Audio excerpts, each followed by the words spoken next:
V-Guard presents कौन जीत रहा है, को पावर्ड बाय सेंसोडाइन एंड विमल। बोलो जुबां केसरी। सपा और कांग्रेस का गठबंधन इस बार अच्छा परफॉर्म किया। चुनाव के लिहाज से, यूपी के लिहाज से देखें सबसे अच्छा परफॉर्म किया। तो अब सवाल ये उठने लगे कि या ये जो दोस्ती है, ये दो लड़कों की जो दोस्ती है, ये 2027 तक क्या चलेगी? क्योंकि अभी तो जो स्वर दिख रहे हैं एक दूसरे के लिए वो तारीफ वाले दिख रहे हैं, खुशनुमाई दिख रहे हैं, मगर ये क्या दौर जारी रहेगा? इसको लेकर क्या संकेत मिल रहे हैं? पार्टी में आपके लोगों से क्या बात हो रही है? बिल्कुल, आपने बहुत मौजूद सवाल उठाया है। देखिए, एक बात तो तय है कि जो केमिस्ट्री है, एक तरफ राहुल गांधी, प्रियंका गांधी और दूसरी तरफ अखिलेश यादव और डिम्पल यादव, मतलब मोटे तौर पर।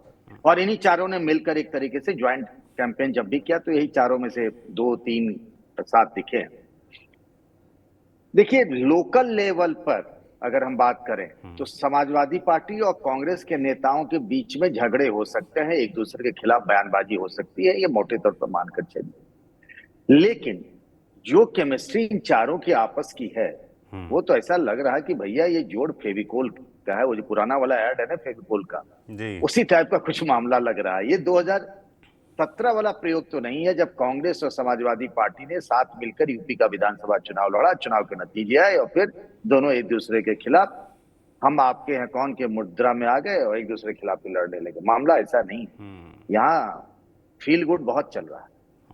उसके पीछे देखिए क्या होता है कि जब कल अखिलेश यादव सफाई में अपने पार्टी कार्यालय पर जब बैठक कर रहे थे तो उन्होंने 3-4 दफे एक बात कही कि 2027 का जब भी जिक्र आया तो 2027 में वो इंडिया गठबंधन की बात करते रहे। उन्होंने समाजवादी पार्टी की सरकार की बात नहीं की।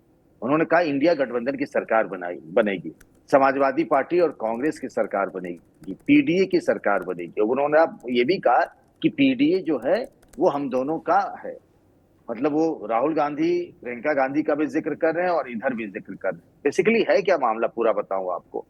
और दूसरी तरफ अगर रायबरेली और अमेठी का जो एक ज्वाइंट कल एक आभार सम्मेलन था कि जिस तरीके से जनता ने वहां दोनों को जिताया है, किशोरी लाल शर्मा को और राहुल गांधी को, तो उस सभा में देखिए मैं प्रियंका गांधी का भाषण सुन रहा था। मंच पर समाजवादी पार्टी के नेता लाल रंग की टोपी लगाकर पहने हुए बैठे हुए। चाहते तो नहीं होता था। कांग्रेस का ये कार्यक्रम था, आभार यात्रा जब शुरू हुई है तो उसमें क्या था, समाजवादी पार्टी के नेताओं को नहीं बुलाते। लेकिन देखिए ये गुडविल जेस्चर है, आपको देखना पड़ता है। आप जब राजनीति में कुछ करते हैं तो उसके मायने निकाले जाते हैं। प्रियंका गांधी वाड्रा ने वहां से कहा कि ये जो जीत मिली है हमको रायबरेली और अमेठी में, उसका बहुत बड़ा क्रेडिट समाजवादी पार्टी के नेताओं, कार्यकर्ताओं और समर्थकों को जाता है। ये ऐसी जीत हमारी अकेले की नहीं है, आप सबकी भी, हम सबकी जीत है। ये एक बड़ी बात है। जिस तरीके से लोग कहते हैं ना कि जब दो दल मिलते हैं तो दिल नहीं मिलते हैं, हाथ मिल जाते हैं, दल मिल जाते हैं।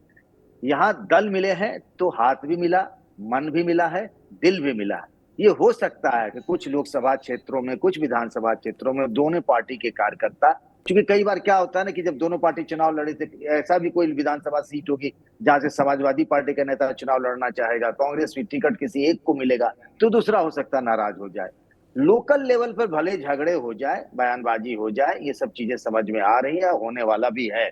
लेकिन मोटे तौर पर लगता है कि इन दोनों पार्टियों का गठबंधन विधानसभा चुनाव तक चलेगा, ऐसे संकेत तो मिल रहे हैं और लगता भी कुछ ऐसा ही। वी-गार्ड प्रेजेंट्स कौन जीत रहा है, को पावर्ड बाय सेंसोडाइन एंड विमल। बोलो जुबां केसरी।